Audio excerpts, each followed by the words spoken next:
I have an okay from the tech team.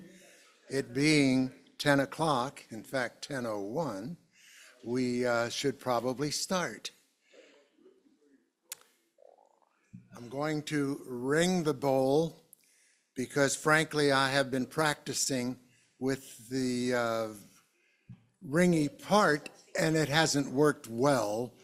So until I get better at it, we will simply ring it and let us relax into this common time and space.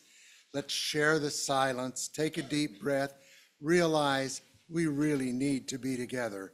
We yearn for connection, for familiar faces of friends, the sounds of shared voices.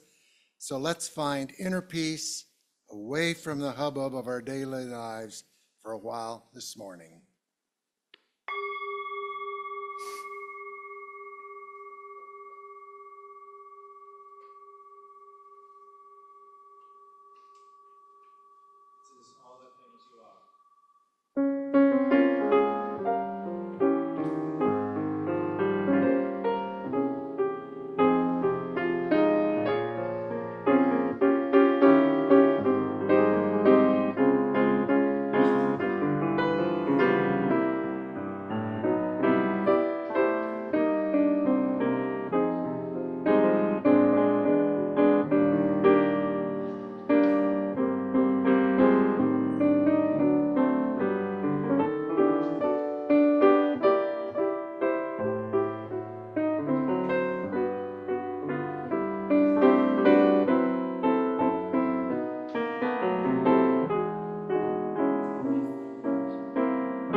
Thank you, Michael. That was lovely.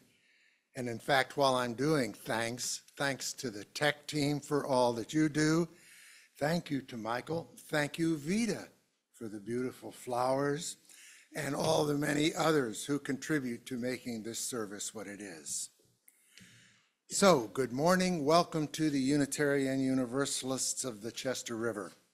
A special welcome to friends, neighbors, visitors, both here in the sanctuary and those joining us on Zoom. Our mission, as noted on the cover of the Order of Service, is to inspire, inform, and support all who seek spiritual and personal growth and a more equal and just community. I'm Jan Sprinkle, worship leader for this morning, joining our own Reverend Catherine Adams for our service, which later will include the rite of covenanting with Reverend Catherine. We thank you for including us in your active schedules this morning.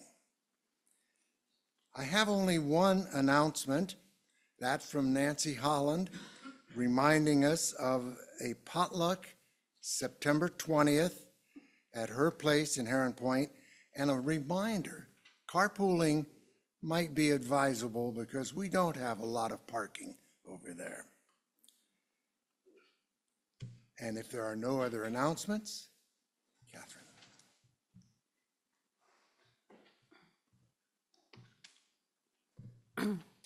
We will now light our chalice with these words in your order of service. We light this chalice as a symbol of the light within all creation. We light this chalice for truth. May the search for truth be always with us. We light this chalice for love. May the love of others be strong in our hearts. And now please rise and join in singing hymn 170 in your gray hymnal. We are a gentle, angry people.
Beloveds, we have had a week together, and I am grateful to begin to get to know this community.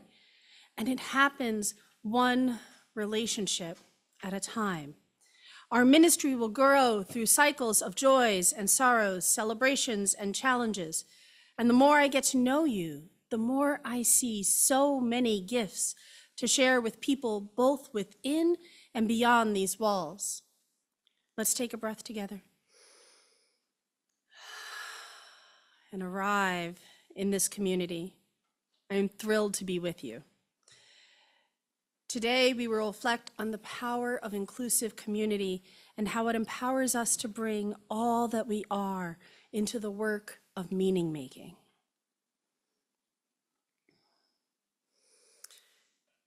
For our meditation, I invite you to sit with your spine generally upright, turn your gaze inward, or if you're comfortable, close your eyes, and I will share our poem, Freedom, by Gay Abbott.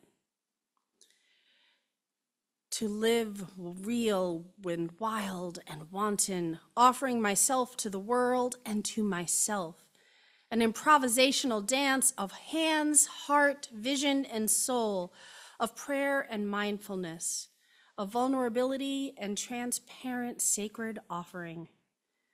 Compassion and passion, woven together in a tapestry uniquely me, in the footprint of nature's dance that informs me of who I am, in union, in communion, to cry and laugh, to fall on my face and rise once more, to grieve and celebrate, love and let go, take nothing for granted, and everything is sacred, acceptance and surrender, living now and now, free from self-made prisons, with imaginary bars that could never really contain me for very long. Fears rising, trust the unfolding. No control, only offerings, placed on embodied altars of bone and howl at the moon and talk to the trees, belong to no one and everything. At long last, free.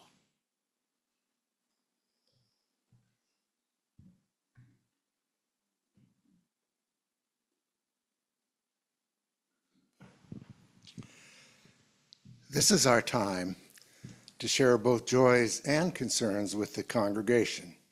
For those here in the sanctuary, simply come up, I'll pass the microphone, and we will drop a stone in the water, which is what we are now doing instead of lighting candles. And first stone will go in to recognize the many in the world who are suffering from violence and other human causes. And also at this time, those who are with us online, if you would wave your hands or otherwise get John's attention, we will include you in our sharing. So anyone who has any sharing, please come forward.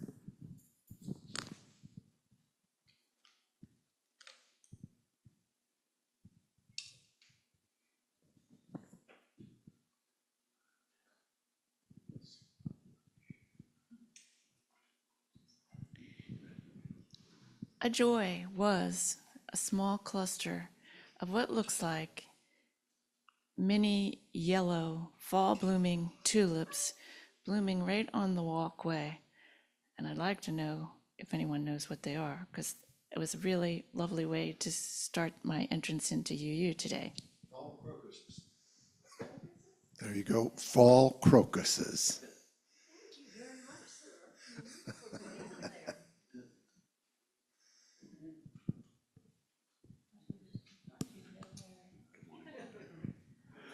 Good morning. It was just about a year ago today, almost to the date, that I fell out there and broke my hip. And I wanted to,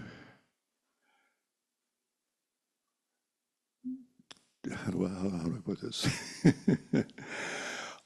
This community of people in the UUCR, they are just so amazing in terms of the kind of support that they give. And I want to just mention the many, many letters and cards when I was in the hospital and still at home and all, and how much they meant to me in terms of keeping my balance in my head.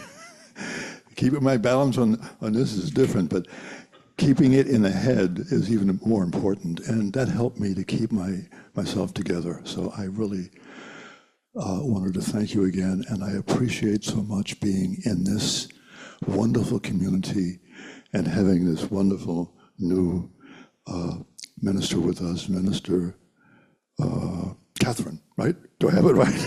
Okay. Thank you, Kevin.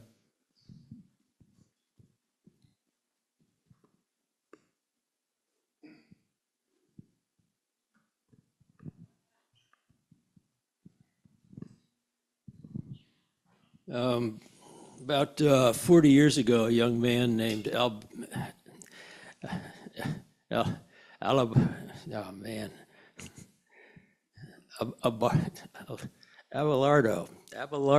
geez, why is that hard? Abelardo Ochoa Perez. He came into this country illegally about 40 years ago. He was mentored by several members of our community, including my mother. And he was bright, ambitious, and he was eventually deported, came back, got married, had kids, deported again. He ended up in Mexico as a lawyer, and he was elected to a municipal position. But about a week ago, he disappeared, and they found his body. He had been executed. His parents actually are members of, or they go to Shrewsbury in the Latino service. But at any rate, it's quite a tragedy.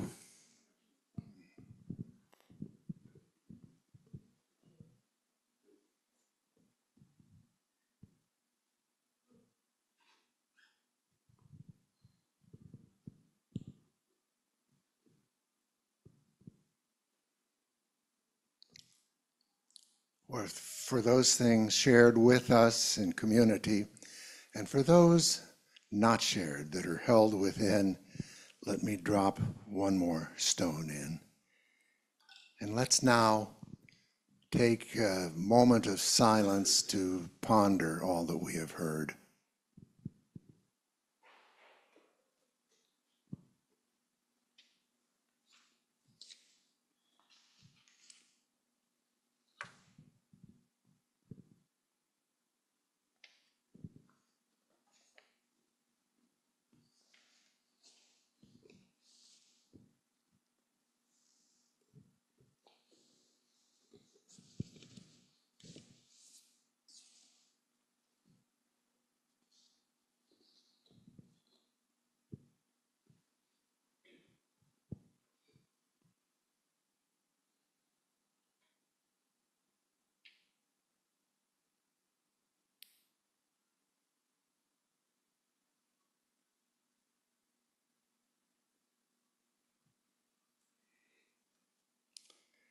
Blessed be.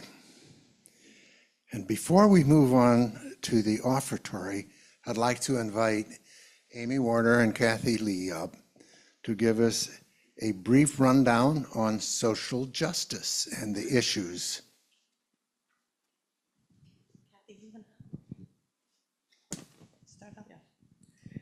Today kicks off the first lunch discussion of the Social Justice Committee. So after the service, if you want to stay, we're going to be talking about three things. One is question 1 that's on the ballot, reproductive freedom. Second thing will be the local school board elections. And the third thing is writing postcards. So you may have seen that Amy is going to have a postcard party at her house. So we hope that you will stay and we'll talk about what's going on. And lunch is for the people who are staying. So that's a little incentive. Okay, now our outreach collection that we start today is for the UULM, Unitarian Universalist Legislative Ministry for Maryland. And those of you who have been here for a while kind of are familiar with that. We've had varying degrees of activism and interest in supporting them over the years. But just a reminder about what they're about. They're a collective voice of liberal religious values in Maryland.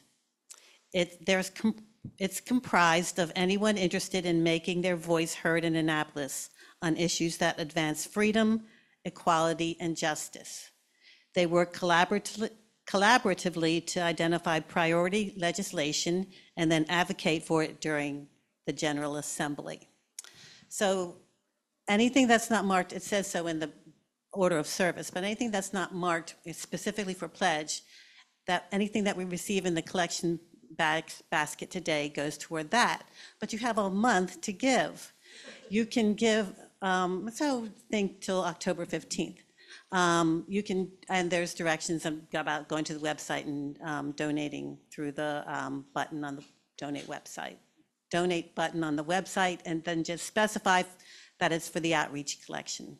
So thank you so much, and I hope you will stay with us as we talk about these election issues after the service today. Thanks. Thank you. I will now start the baskets, and Michael, it's your game.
for your gifts. Thank you so very much.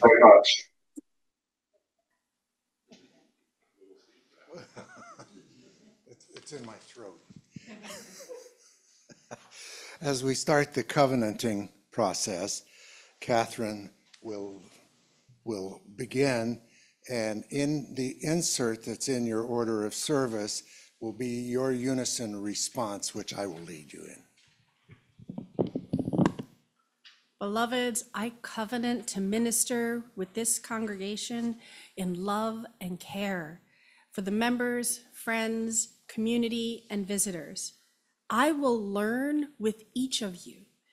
I covenant to accompany you on this journey of life with its joys and sorrows, triumphs and challenges, accomplishments and losses. And together we will envision and live the ministry of this congregation. I will serve this congregation to the best of my ability. And together we will discern and tell the congregational story, acting for justice and deepening as an inclusive community. I will support the members and friends and visitors in their search for meaning, truth, and to live our values in the larger world. And I pledge to you our mutual trust and respect as we enter into this shared ministry. And now the congregation response. We covenant with you, our contract minister, to do the ministry of this congregation. We will speak the truth with love, care, and sensitivity with each other and you. We will open our hearts and minds to those who encounter our community. We pledge to you our mutual trust and respect as we enter our shared ministry. Thank you. Thank you, beloveds. And thank you, Jan.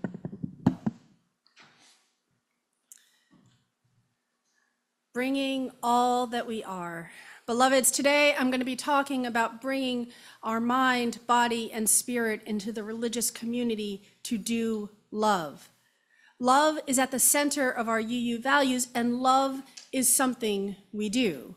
It is all part of our individual journeys. And yet, to really do this work, we have to do it in community, in relationship. That will invite the question that I will close with of who is the we?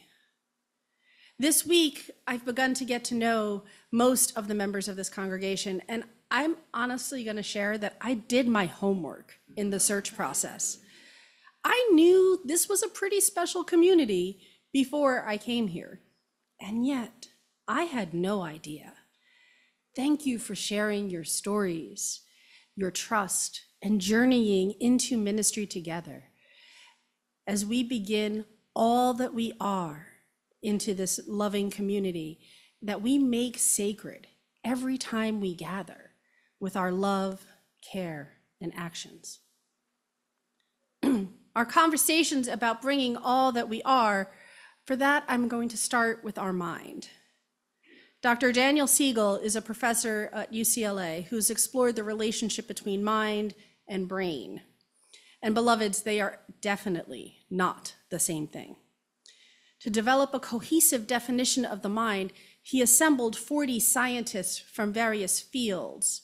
And honestly, what I found most amazing is in the end, he actually gets them to agree to something, which that in and of itself is quite an accomplishment.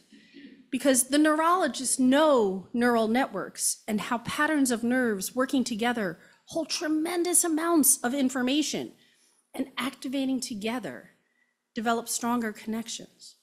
The psychologists and sociologists know that as this community knows that we are formed in relationship with each other. And the mathematicians know that complex systems have emergence or can have emergence, where the whole is greater than the sum of the parts, and self-organization can become possible. And with the power of listening to each other and learning together, they created a beautiful definition of the mind as an emergent, self-organizing, embodied relational process that regulates the flow of energy and information. So in foreshadowing, energy and flow will be recurrent themes because they are so central to spirituality and the religious experience. They're part of our transformation and our interdependence. Here at UUCR, we use embodied relational practices and energy and information to inspire and inform and support all who seek spiritual and personal growth and a more equal and just community, or to do love. How intricately Unitarian Universalism invites wisdom from science, emotion, psychology, poetry, art, and the world's religions inspires me in this transformative relational journey. Reverend Dr. Sophia Bentoncourt, our UUA president, described us as dancing between the secular and the sacred. I love that image. Beautiful. That image of that dance between the secular and the sacred invites the transition to the body and in the discussion of an embodied experience. And I'm going to take this in two directions. First, there are so many wonderful thought leaders on healthy relationships with our body. Two of my favorites are Sonia Renee Taylor from her work, The Body is Not an Apology, and Vanessa Rochelle Lewis for her work, Reclaiming Ugly. Both of these authors, activists, Black womanist leaders tell stories of powerful reclaiming of agency of our bodies. I invite you to think fast and just notice what pops into your mind to fill in the blank. My body should be. Whatever flashed into your mind, I'm going to invite you to stop shoulding yourself. S-H-O-U-L-D. There is no should. You are just as you are. And I invite you to notice the story that your brain offered and explore it. Where did it come from? And why did that thought occur? Does it serve me as I am in life now? Does it help me live, truly live this present moment that we have? Because every moment is a gift.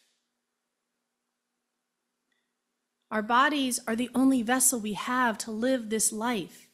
So let's celebrate it. Beloveds, life will always have suffering. Suffering is part of life. And I'm sorry?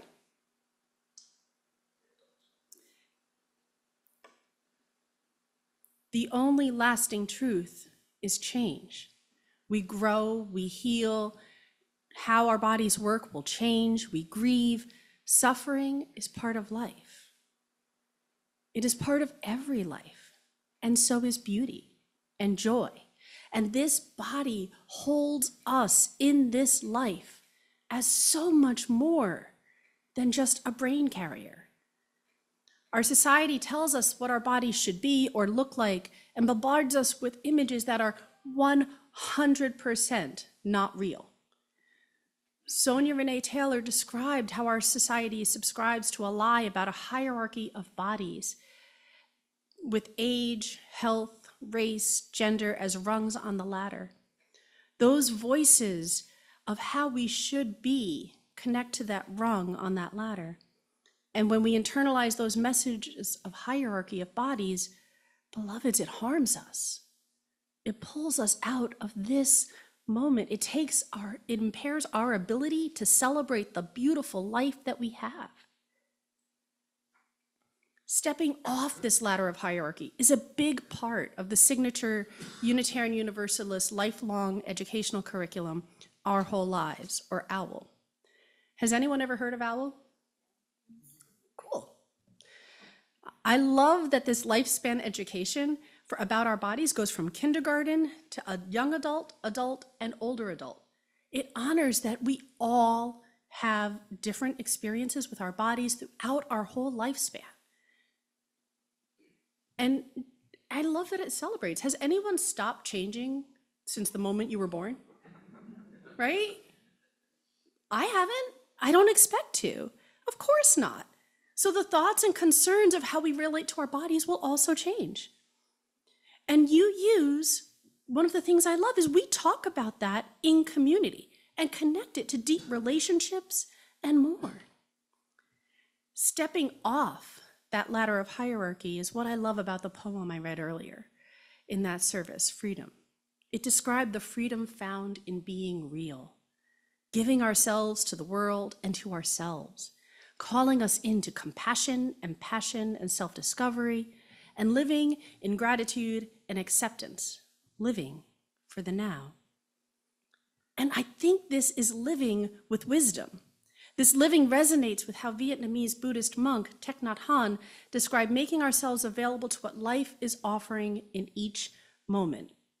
And I love this, keeping our appointment with life, right? This type of fully embodied freedom is possible when we give up the lie of hierarchy, the lie of the perfect, because the perfect does not exist. Pursuing perfection would require us to leave parts of ourselves behind.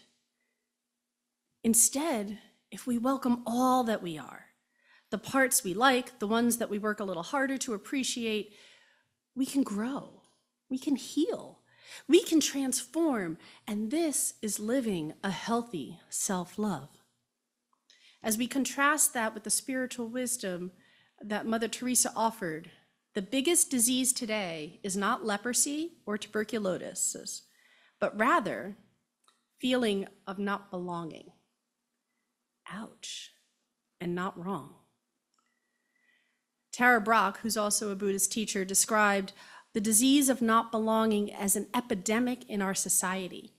She offered, we long to belong and feel we don't deserve to.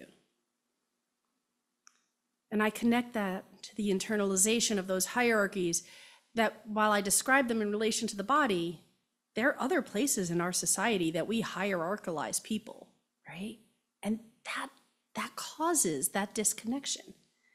And what I celebrate in our Unitarian Universalist tradition is no life is worth more or less than any other life.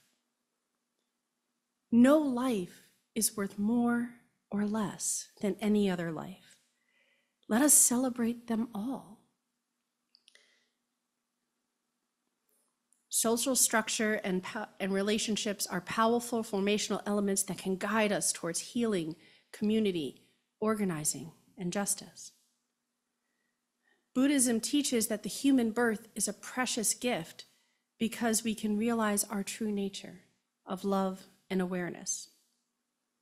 And here at UUCR, we are welcomed and belong, to connect us to something larger than ourselves and to do it in community. Here we welcome spiritual seekers who have been UU their whole lives, are just exploring religion for the first time, or are somewhere between their Exodus journey from previous religious tradition and this new Genesis story that may emerge.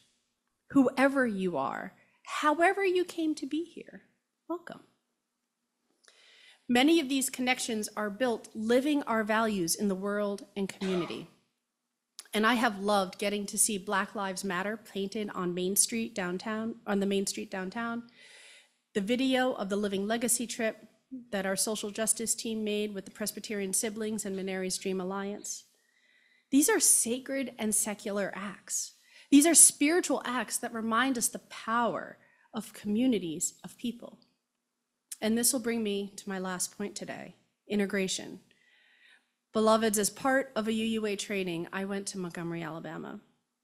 And there was a pilgrimage to the Living Legacy Museum, the King Home, and the Dexter Avenue King Memorial Baptist Church, and more. And beloveds, it was on that journey that my understanding of racism and the fight for civil rights movement moved from here to here. And it was a profound experience of integration. And honestly, before that journey, I thought I understood. And I didn't, not really. I knew facts, I knew names. I really, if I'm honest, didn't learn much more information on that trip because I didn't need information. The information's there. What the trip did was break my heart open. And the information changed me, and it became real in a deep and personal way. So I describe people with other identities as siblings, whose experiences are different than mine because they are my siblings. I do not believe there is an other. They aren't other than me. They are my siblings. And we are all siblings in humanity. And at the end of the video this congregation helped make of the Living Legacy Tour, I saw similar responses. And these responses aren't something that you can bring back to another person. People have to learn and allow their learning to change them. It is powerful, hard, heavy work for people of privilege, and we don't do it alone. And in that case, I'm speaking of myself. This is powerful, hard, and empowering work for people with minoritized identities, and we don't do it alone. And I'm also speaking about myself, because we contain multitudes. We do this work in community and accompanied by our ancestors, biological, inspirational, communal. We have so many ancestors. And we do this work with our descendants as being part of becoming a good ancestor to those who come after us. This congregation knows that. You have the poster in your library of living for 7 generations from the Iroquois Nation or Haudenosaunee people. We do this work of integration. Integration of mind, body, and spirit is the work of a lifetime. And returning to Dr. Siegel, who led with the definition of the mind at the opening of this message, he also defined integration as the energy and flow of a river with chaos on one bank and rigidity on the other. Now, beloveds, that was framed for the individual mind. And as I look around the world today, I think our whole world is vacillating between chaos and rigidity. And we're losing touch with our integration and flow. Does that feel right to anyone else? I see our we getting divided into smaller and smaller pockets of we, and divisions will not serve us. Disconnections from our siblings will not serve us.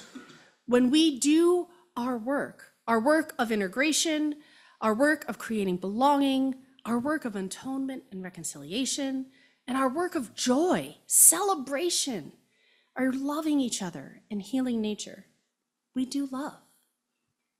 And in community, we can offer belonging and relationships, support for suffering and hardships, and joy in this moment.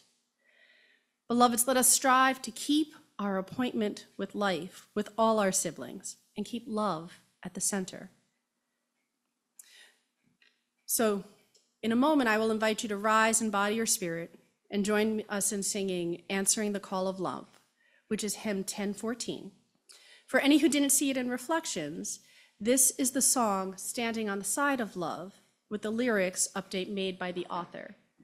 And that came out of an event that happened at General Assembly, where it was pointed out to the author, every time an ableist statement was made, one of our colleagues just held up a sign that said, ouch, right? And how many times that ouch side came up really made an impression. It wasn't just in this song, but throughout the entire event. That creates an impression that you're not welcome here, right? And so the author came back and formally changed the words. So this is not Catherine's good idea. This was the author's idea. Reflections has more about it if you wanted to see it. And I wanted to center that because it's something this community does really beautifully. You're a very accessible community. And you make that a clear priority. And I love that. And so please rise in body or spirit. And the words are on the insert for your order of service.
I thought we showed steady improvement.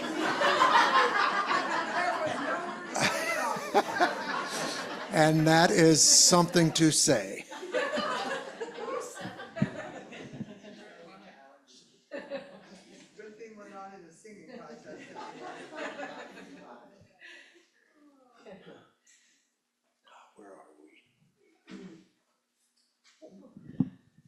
We can now open the floor for discussions, questions, clarifications, anything else.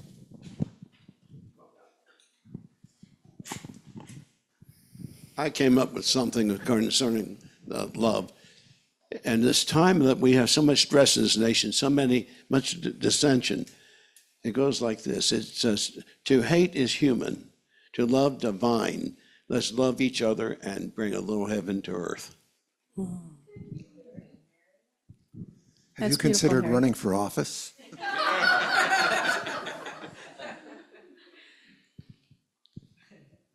Catherine. That was a very profound experience.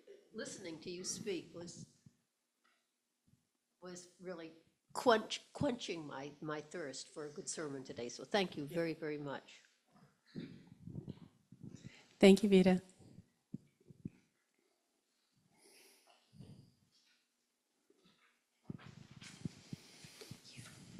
So I said this once a couple of months ago, but I always, or maybe a year ago, always remember the definition of love is let others voluntarily evolve, which is a hard place to hold when they're evolving in a way that hurts you, but that's one of the best ways to love, in my opinion. Heard it on Facebook. Let others voluntarily evolve.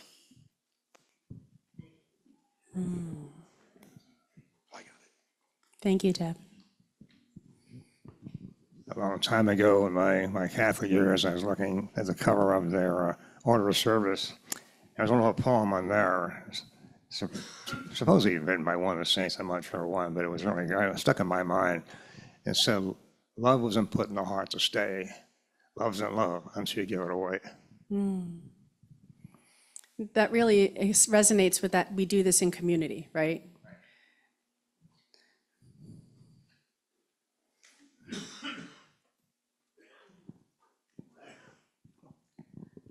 It's nice for me to hear the word love being centered in these conversations today, because we are looking at the new logo with our centered of love and the church with this thing that we all are going to learn more about. But I think that is meaningful and becoming more meaningful all the time. Just like the new song, the new words to the song will become more meaningful. And the covenant that you offered at the beginning of the service today, I think, was very important, and it formalizes with words the kinds of trust and things that we hope to grow together with. Thanks. Thank you so much, Linda.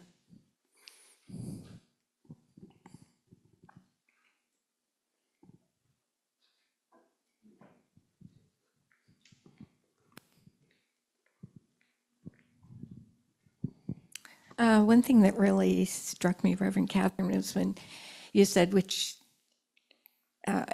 that, no life is more valuable than another.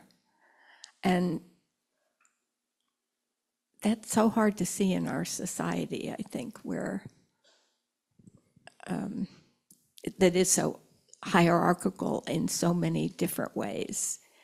And one thing that popped into my mind was years ago, I was involved with an ethics committee and a healthcare organization, and we did studies where you had to decide who was going to get the organ transplant. Was it the young child or the famous physician who had, offered cures to the world? And there are just so many ways, and now too, with everything that's going on in the world, that's a profound thing I really have to work about. And you're absolutely right, Nancy. Thank you for naming that. That's really powerful. Because, that's part of what physicians found during COVID, right? I have 1 ventilator and 10 patients who gets it. And they didn't have the benefit of a structure or a committee or right? That, I can only imagine, well, unfortunately, I can't imagine. But that's a hard place to be, right? But what I also heard in that sharing is the connection of taking a capitalistic view from economy to people. And that's fundamentally supports that hierarchicalness, right? So, because there's a lot of things that are interconnected. And what the challenge is, if we don't see how everything connects, we work really hard in one space, but it doesn't seem to make lasting change because the system didn't change, right? And it's very easy then to say, oh, look, it's not us, it's the system. Yeah, but who makes the system? We do, right? And so that's why our own work is just as important. So thank you for naming that. I really appreciate it.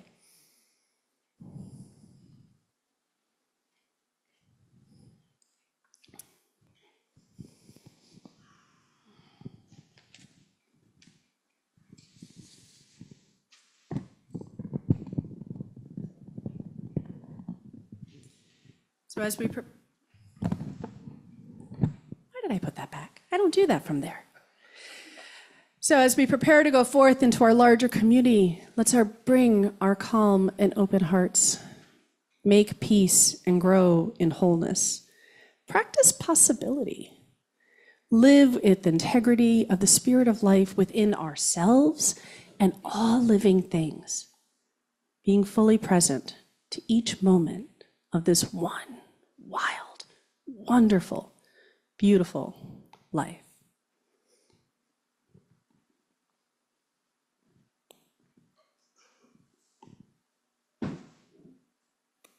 Words are in your order of service. We extinguish this flame.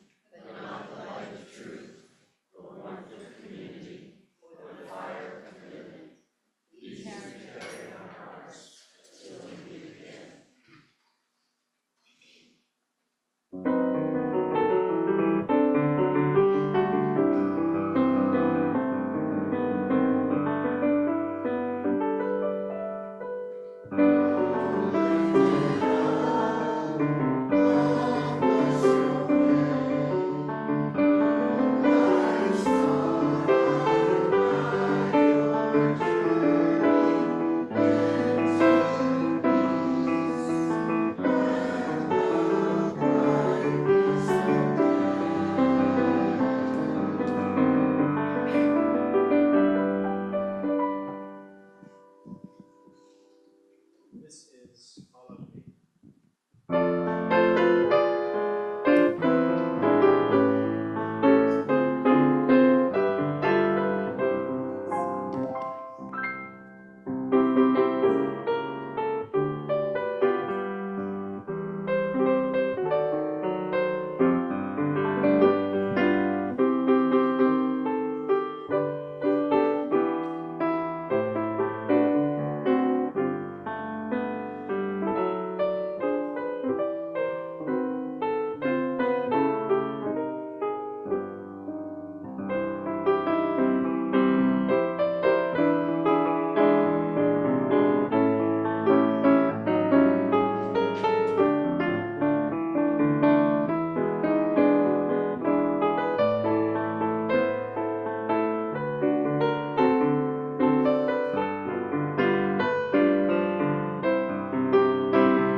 Yes, a little brief reprise. Thank you. and invite those who are setting up tables and anyone who needs any